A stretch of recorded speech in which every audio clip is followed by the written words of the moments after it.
And we're back. So today's video is gonna be a watch market update. And I haven't done one of these in quite some time, but needless to say, I think it's right about that time that we discuss what's happening in the market, because for the last month, I've seen a lot of different things going on and we need to discuss. So it's a new year, and of course, with every new year comes new challenges, new surprises, new pricings, new market. What I can say is that so far, I do feel that things have been moving. A lot of guys call me and ask me about watches, and then somewhere around it they say, Eric, do you think that we're in a recession? And my response is, well, I'm not really an economist. I don't know. I guess I'm sort of a watchologist, we'll say, if that even really exists or if that word even makes sense. What I do know is what's going on with watches and the market, and that's what helps me gauge what is really going on. And the crazy part about it is that although I feel that prices had obviously come down since the peak of last year, there was an area there where they kind of flatlined for quite some time and we didn't see too many shifts in prices. Everything just kind of settled down and stayed right where it was at. Holiday seasons came around in December, and there was actually more of a holiday season this year where more people were sort of buying. Whereas the previous year, in 2021, was kind of strange because there was really no Christmas shopping surge.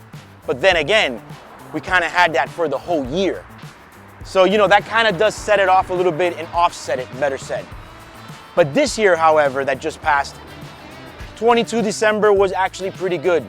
A lot of buying going on, a lot of selling, a little bit of both. People were doing a lot of trades. And I guess that now that people have realized that, okay, their $59.90 stainless steel is not worth $220,000 anymore.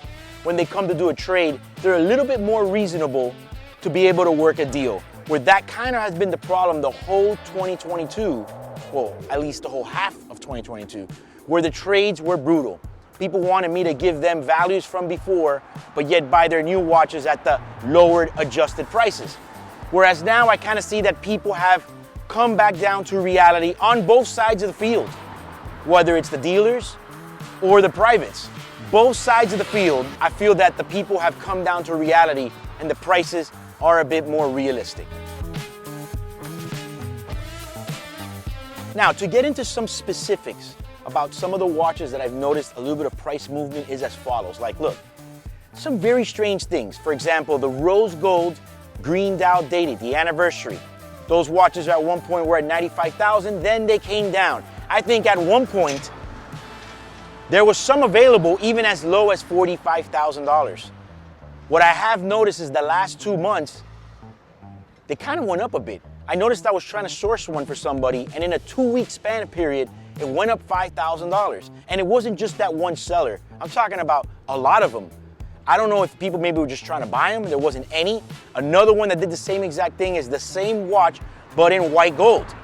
Historically, personally, I think that the white gold olive dial, although it's a beautiful watch, has been kind of a dog. It's just not really the super hot seller like its brother, in the rose gold. Just not the same amount of hype with it. Surprisingly, I was trying to source 2 of them in 1 week, and I got quoted one price, and 3 days later, I got quoted $3,000 more everywhere. I would say that that's one of the moments that marked the first time in over 9 months where a price on a watch actually increased. I don't know. I kind of said, wait, what's going on here? Actually, I was in a bit denial at first. I thought, this guy's crazy. Who the hell is raising prices? Right now, prices aren't raising. If anything, they might be even getting lower. Another piece that I've been closely watching that also did go up a little bit is the ceramic Daytona 116-500 with the black dial. Although the Panda has been pretty stagnant and has not moved, the black dial went up. Interesting. Where I could possibly in the past sell one to a client brand new, unworn for under 30, right now it's not looking like that anymore. The way that model has been going up a little bit in price, which was also a little bit surprising as well. To sell one of those, you're gonna have to buy one over $30,000. Another couple sports models to watch is gonna be the Batman, the Pepsi, and the Kermit. Those little by little have been going up almost weekly, not by a lot, but they've been going up $400 or $500 every week, I've also noticed that too, that they kind of are increasing where those watches were also kind of flatlined for quite some time. Now, not every single watch has been doing this type of trend. It's very strange because some pieces are going up, other pieces are kind of staying stagnant.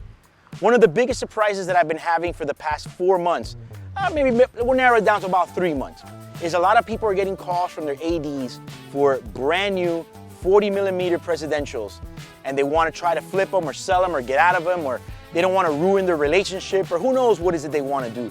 The point is that they're a little bit disappointed to find out that you're kind of going to lose the money in the taxes. Yes, you're going to kind of lose the money in the taxes, because for me and a lot of the other people in the business, to stock one of those pieces, we kind of have to be at retail or under retail, because they're just not pulling in the dollars that they were before. These are plain, simple presidentials, nothing fancy. Once you get to the really nice styles, obviously it changes a little bit, and we're not talking about just a baguette dial. It had to be an anniversary dial, or the Eisenkinsel dial, or something of that nature. Those are the ones that are kind of getting a little bit more of a demand. But the regular run-of-the-mill day-dates right now are pretty much at about retail in the gray market, or very, very little up. Not like before where you were paying, $10,000 over. Now, to switch it up from Rolex, let's talk a little bit about the Pateks. Pretty surprising to me that actually the new release of the 5811 has not, gotten that huge premium that perhaps maybe we thought it would. I was quite surprised.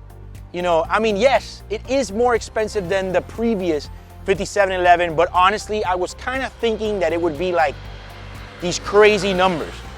Patek is one of those brands right now in the current market that what I have realized is instead of going up, it's gone down a little bit. Not a lot, a little bit. Some of these pieces have trickled down by a couple grand, $3,000. Nothing drastic, nothing, nothing that's a free fall. But I have noticed that if I had to say what Patek has been doing for the last 2 months, I would say that it's kind of almost flatline. Just couple pieces here and there have settled a little bit more into the pockets, but nothing too drastic. The 5811 is one of those pieces that I don't know, I figured because it's white gold, because it's the new model, because of all these things, that maybe perhaps it would get that crazy premium. The crazy part about it is that when you really look at it, they're still way over retail, by the way. So I guess unless you pay $250 at the top of the market for the 5990, still pretty impressive. Some of the other pieces, like the new Rainbow, those on the other hand, are getting a drastic premium, over 500K, which is pretty crazy. I think that watch for me personally is not for me, but although I do understand what they did with that watch and why they did it. I also want to point out in the middle of this market update that I had the pleasure of trying on the new 5811, and actually, I am a believer in it.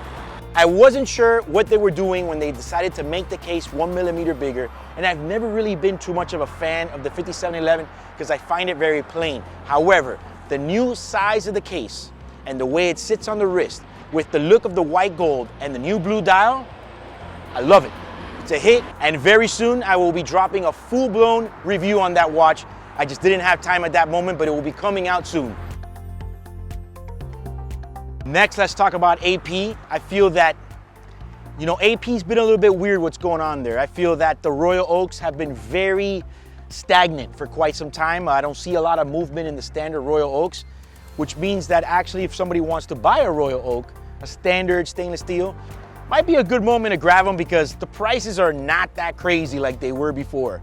You can definitely pick one up under 40K right now, and you'll be getting a nice watch. But certain pieces are still kind of getting that demand. Again, not compared to before, but like a ceramic open work, still gonna cost you $300 or over, which is pretty surprising right now in today's market that watch is still demanding that large of a price. But then again, it has held very well. Some of the ones that settled down a little bit were, the skeletons took a little bit of a hit. Myself, I took a hit on my personal skeleton, even myself, which we don't want to talk about that, but hey, we're all big boys here and we're all grown men in this game. So we keep going and we move on. So how about Richard Mille? I mean, see, that's a complicated one. You know, Richard Mille is that ultra luxury brand that is gonna be that crazy piece. However, personally, from what I'm seeing here in the forefront is that Richard Mille to me seems a little bit cooled down right now. I just don't think people are racing right now to drop $500,000 on a Richard Mille at this moment. I think they are buying Richard Mille, and I still get calls for Richard Mille, but they're looking for more of the stuff that's not so crazy and is at a good price. That's just what I'm seeing, man. Whereas maybe for the last 2-3 years, for whatever was driving that market, you know, you couldn't keep enough Richard Milles in stock. They were just flying off the shelf. Where right now, people are being a little bit more selective, and they kind of are being a little bit more like rough on the bargaining with those models. I don't know. I mean, some people will argue and say, well, watch, Eric, I don't think you know what you're talking about. Richard Mille is booming right now.